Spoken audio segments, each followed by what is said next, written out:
Samantala, bahagi ng pagtungo ni Pangulong Aquino sa Quezon ay ang pagpapahayag ng suporta sa mga kandidato ng kanyang administrasyon sa darating na midterm elections. Sinundan ni George Bandola ang Team Pinoy sa Quezon at ito ang kanyang report. George?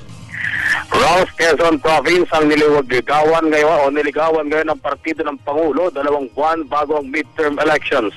Maaga pa lang tinuna ng Team Pinoy slate ang Katanawan, Quezon, partikular sa Katanawan Elementary School kasama ng Pangulong Benigno Arias Aquino III.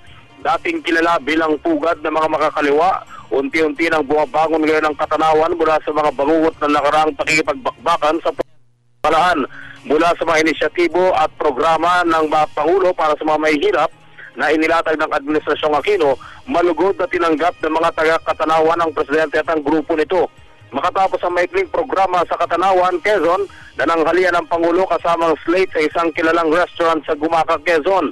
At yaman na rin lang na nasa Gumacang grupo, niligawan na rin ng Team Pinoy ang mga taga-Gumaca, Quezon at itinaas ang kamay ng mga local candidates dito. Lalong-lalo na ay ready ang Pangulong Aquino sa pagtataas ng kamay kahit pa yung mga local candidates ito.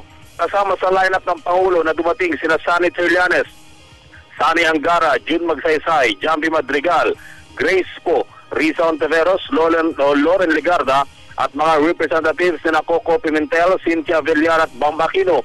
Hindi dumating at wala rin ipinadalang representative sina Alan Peter Cayetano at Chis Escudero.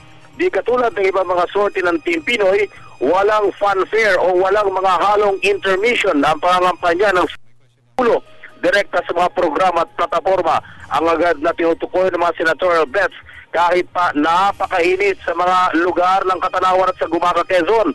Ang nagbabalik na si Jambi Madrigal na siyang may sakatuparan ng kagustuhan nito mabigyan ng proteksyon ng mga magjunyog at magsasaka.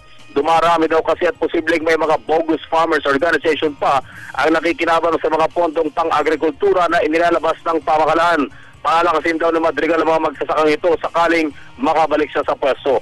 Pahinga muna ang Team Pinoy bukas at sa Miyerkules, Bulacan ang liligawan ng mga ito. Kasama sina Arnold de las Alas at Ricky Reyes mula sa Quezon Province. Para sa Telebisyon ng Bayan, George Bandola. Maraming salamat, George Bandola.